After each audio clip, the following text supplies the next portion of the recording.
Assalamualaikum warahmatullahi wabarakatuh.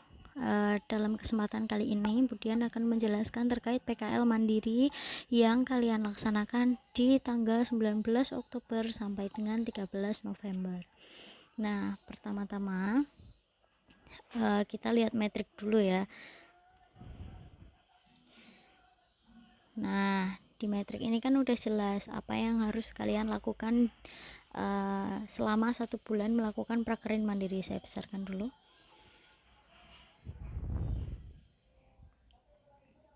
Nah, yang pertama adalah bimbingan dan penugasan pertama. Nah, itu sudah kalian lakukan di tanggal 19 kemarin saat bertemu dengan pembimbing PKL Mandiri kalian masing-masing. Nah, terus bukti dokumentasinya apa? Bukti dokumentasinya adalah foto kalian saat bimbingan di aula kemarin. Lalu yang kedua, studi literatur. Apa itu studi literatur? Studi literatur itu adalah kalian belajar mandiri di rumah terkait dengan PMKS yang kalian data di RT kalian masing-masing. Nah, lalu buktinya apa untuk itu? Nah, kalian foto saat mempelajari PMKS di rumah ya masing-masing, karena belajarnya secara mandiri, atau bisa jadi dokumentasinya berupa kalian saat memfotokopi atau memperbanyak instrumen yang akan kalian gunakan saat pendataan, saat studi kasus maupun saat pendampingan kepada klien. Nah, lanjut ya ke tahap pelaksanaan. Nah, yang harus kalian laksanakan di tahap pelaksanaan ini yang pertama kali adalah perizinan kepada RT. Nah, ini dilakukan hari ini ya, hari ini sama besok. Nah, kalau hari ini nggak ketemu Pak RT berarti besok. Nah, kalau hari ini sudah ketemu Pak RT berarti kalian harus melakukan pendataan. Nah, pendataannya itu apa sih yang didata? Nah, yang didata itu ini di instrumen 1. Nah, kalian isi dulu nama kalian, RT kalian, RW kalian, desa atau kelurahan kalian, kecamatan dan kabupaten kalian masing-masing di mana kalian tinggal. Gitu ya. Nah, terus saat meminta izin kepada Pak RT, kalian sampaikan bahwa data yang kalian butuhkan itu adalah yang pertama, data penduduk yang tinggal di RT yang kalian tinggali. Nah, seperti itu. Lalu tunjukkan instrumen ini kepada Pak RT. Bapak, saya membutuhkan data penduduk di RT ini, Bapak, karena saya harus mendata by name by address. Nah, seperti itu. Nah, di sini ada nomor, nama, tempat tanggal lahir, jenis kelamin, pendidikan, pekerjaan, dan alamat. Nah, ini ditulis gitu. Misal dalam satu rumah ada 5 anggota keluarga, ada ayah, ibu, dan ketiga anaknya. Nah, itu yang kalian tulis adalah semuanya, bukan hanya kepala keluarganya, seperti itu ya. Jadi saya yakin form ini kurang,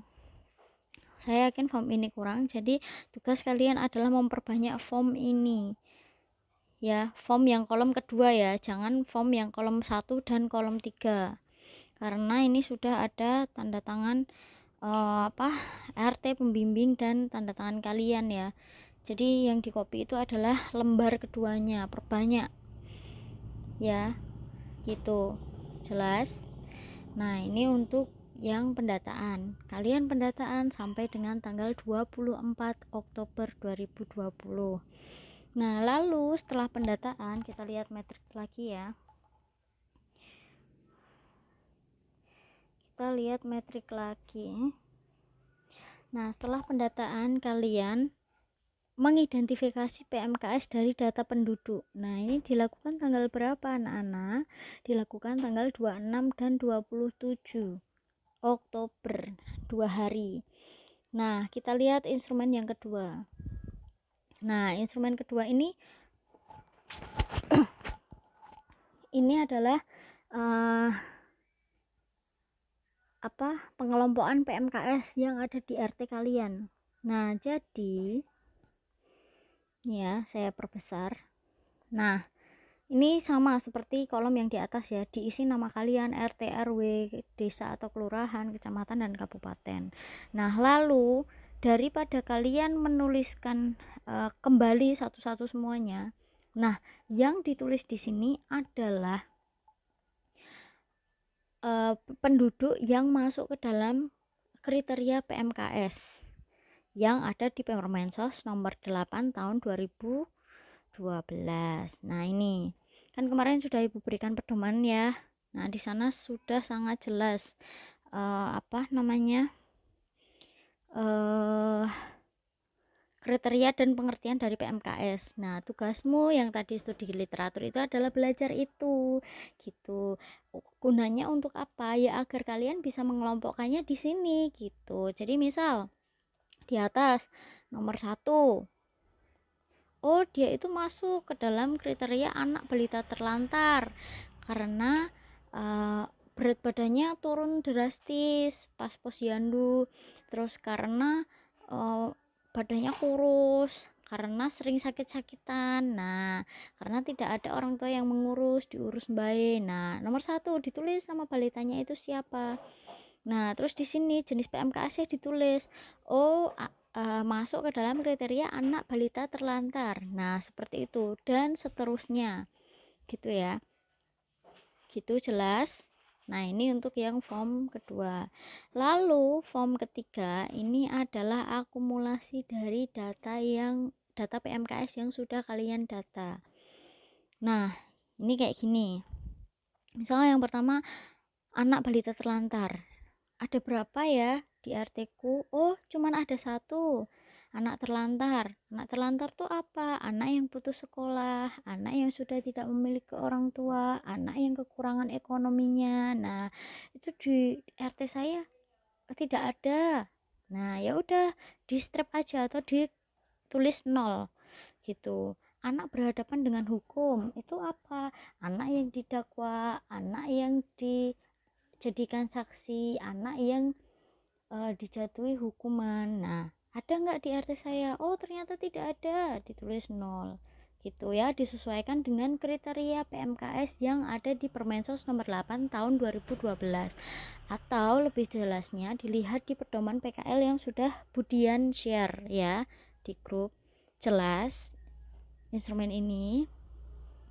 Oke, setelah itu kita lanjut ke instrumen nomor 4. Nah, instrumen nomor 4 ini adalah instrumen yang harus kalian isi setiap hari. Ya, isinya apa? Isinya ya kegiatan yang kalian lakukan setiap hari sesuai dengan metrik ya. Ya, jadi kan metriknya ini sudah sangat jelas sekali ya. Per tanggal malahan. Nah, tinggal kalian breakdown ke sini. Misal nomor 1, hari tanggal Senin 19 Oktober 2020. Waktunya jam berapa? Kalian kloter 1 atau kloter 2? Kalau kloter 1 berarti jam 8 sampai jam 9. Nah, rencana kegiatannya ditulis bimbingan. Rencana kegiatan tuh apa sih? Rencana kegiatan tuh yang kalian tulis ini di kolom ini yang paling kiri. Jadi bimbingan dan penugasan part 1 itu rencana kegiatannya. Nah, lalu pelaksanaan kegiatannya apa? Dalam pelaksanaan bimbingan, pertama pembimbing menjelaskan apa saja. Nah, pembimbing misal memberikan instrumen, pembimbing memberikan surat izin untuk orang tua, surat pernyataan untuk orang tua, lalu surat izin untuk RT. Nah, itu ditulis di pelaksanaannya, jadi realnya. Gitu ya, jelas. Lalu dokumen kegiatannya ini diisi apa, Bu? Nah, dokumen kegiatannya ini diisi foto dokumentasi ketika kalian melakukan bimbingan. Nah, Bu, tapi masa setiap hari saya harus ngeprint? Nah, jadi gini. Setiap hari kalian tulis di sini foto. Ya, di dokumentasi kegiatan ini adalah foto. Nah, nanti ketika kalian akan mengumpulkan, ketika selesai prakerin, nah fotomu kuwi susunan. Nah, misal mbok print kabeh fotomu kuwi cilik-cilik wae. Nah, mbok print, mbok tempelno ning HVS. Nah, ngono. Atau kalau kalian punya laptop, tempelkan foto kalian di HP itu di Word. Ya, diedit ning kono cilik-cilik wae ora apa-apa. Sak lembar misal isine 8. Nah, kuwi ora masalah. Nah, printen, tapi ning ngisor gambar kuwi kayak ono caption. Jadi misal gambar 1, ya sesuai tanggal iki 19 Oktober 2020. Bimbingan pertama. Nah, kayak gitu. Terus tanggal 20, fotonya kalian lagi belajar mandiri di rumah tentang PMKS atau memperbanyak instrumen. Ya di kayak caption, ning kono ning gambar ngisore kayak caption. Foto studi literatur. Peserta didik belajar mandiri di rumah.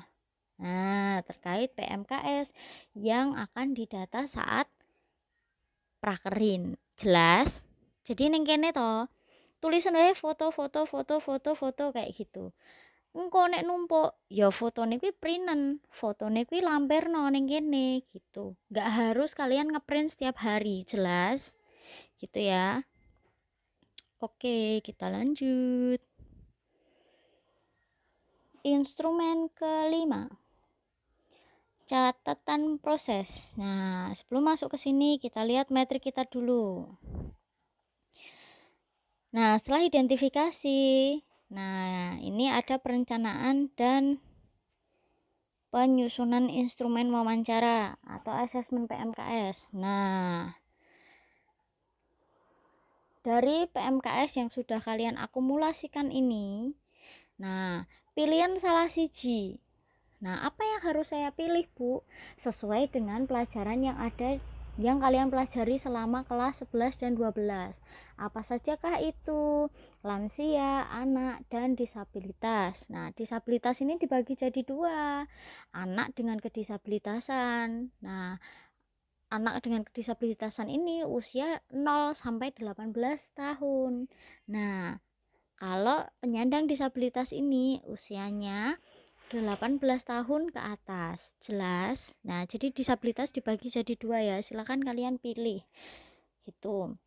Kalau anak, nek misal anak nomor 1 sampai nomor 7 ini tidak ada di RT kalian, ya sudah kalian dampingi adik kalian kalau kalian punya adik atau tetangga kalian yang punya anak kecil usia 0 sampai 6 tahun. Nah, kuwi dampingono.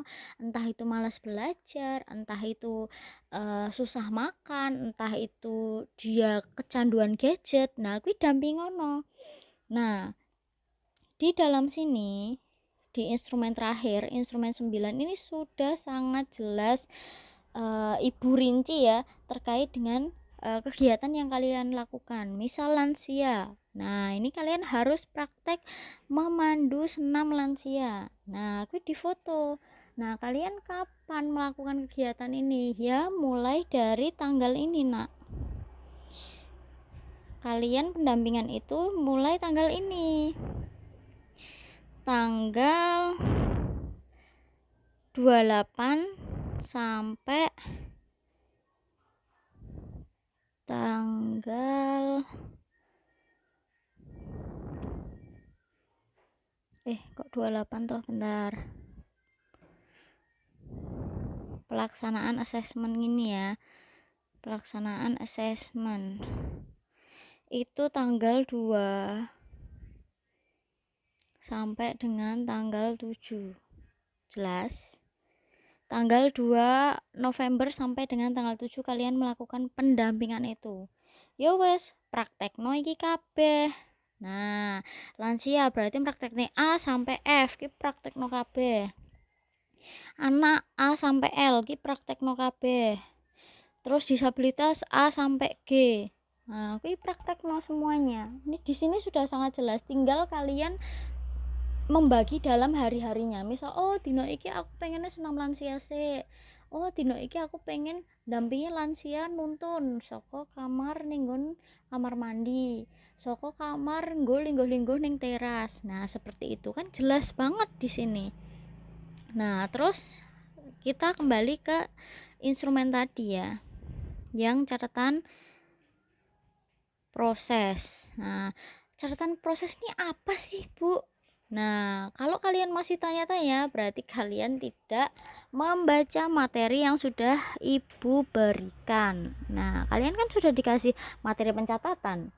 Nah, catatan proses ini fungsinya yuk dinggo wawancara yang terstruktur. Misalnya, oh dino iki aku pengen wawancara golek data identitas klienku Nah, ning kene tulisan percakapanmu PS dan klien. Misal apa jenenge ning kene tujuannya jelas untuk menggali identitas klien.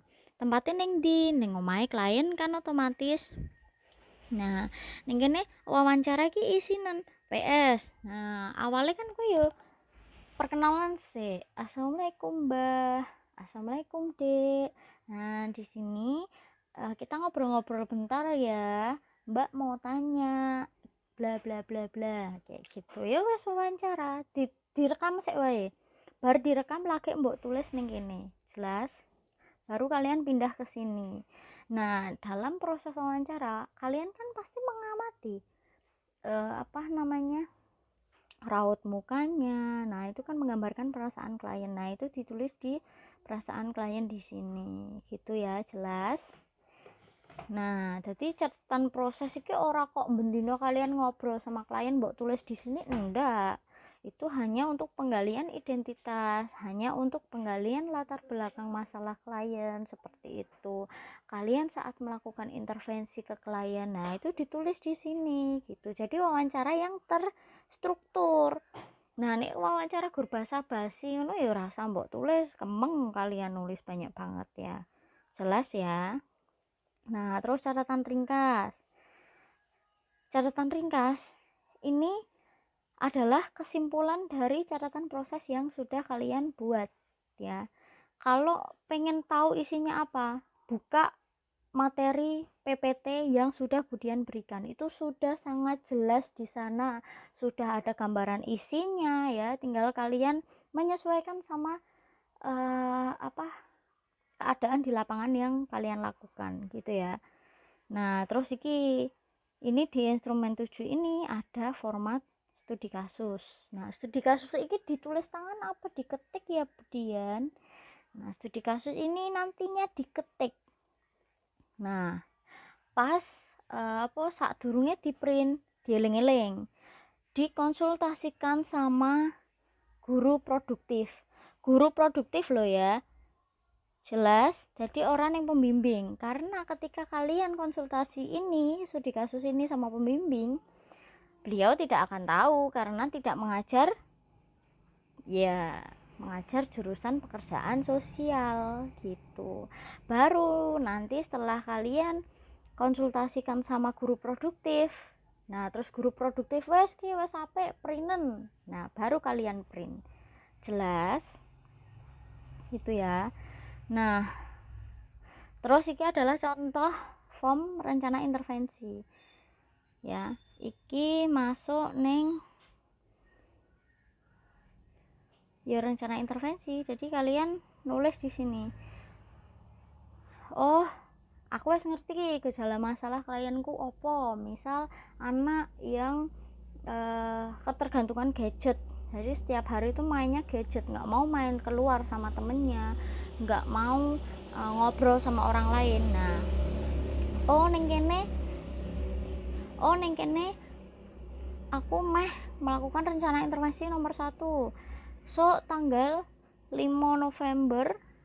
Nah, aku jam 8 nganti jam 9 aku ngejak senam anake iki ben coba anake iki iso lepas rak saka HP. Nah, iki digunakan metodenya berarti apa nek gur berdua?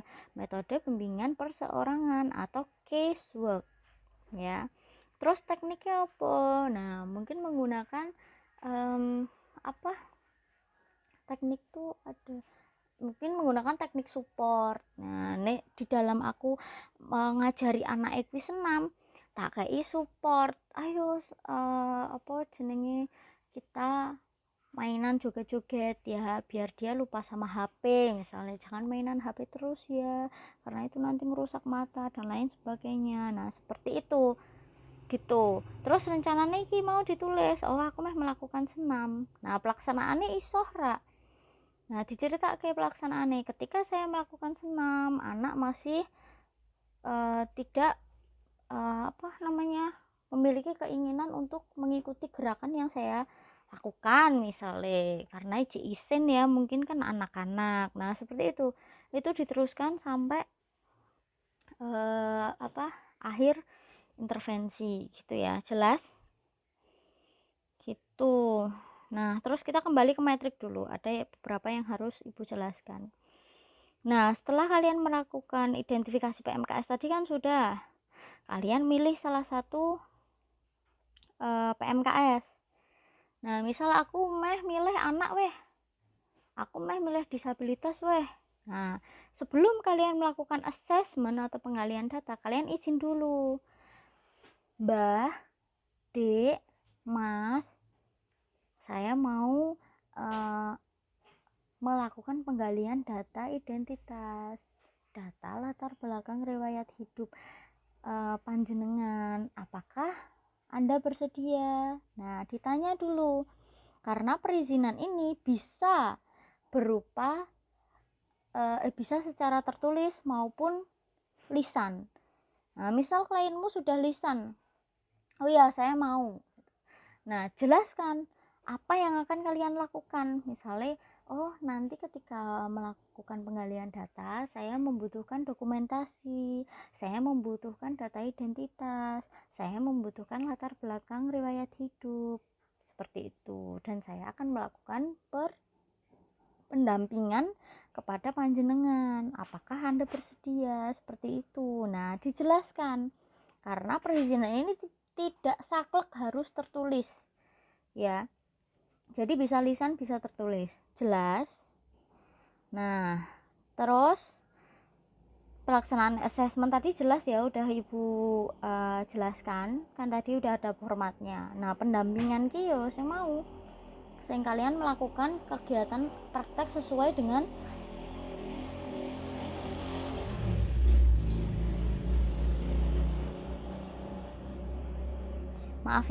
sesuai dengan PMKS yang kalian pilih, entah itu anak, entah itu lansia, entah anak dengan kedisabilitasan atau penyandang disabilitas gitu ya, jelas ya. Saya kira jelas lah, kalian kan pinter semua, cerdas semua, sudah di luar kepala lah ya, ilmu seperti ini kan kalian sudah belajar 3 tahun di SMK 7 gitu. Nah terus ini penyusunan laporan PKL.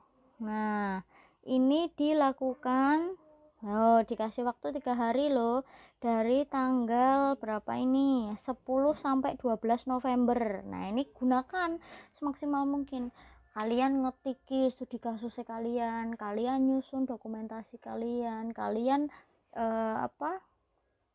nyusun hasilnya, kalian selama praktek mandiri di lapangan, seperti itu ya, disusun di 3 hari ini ya.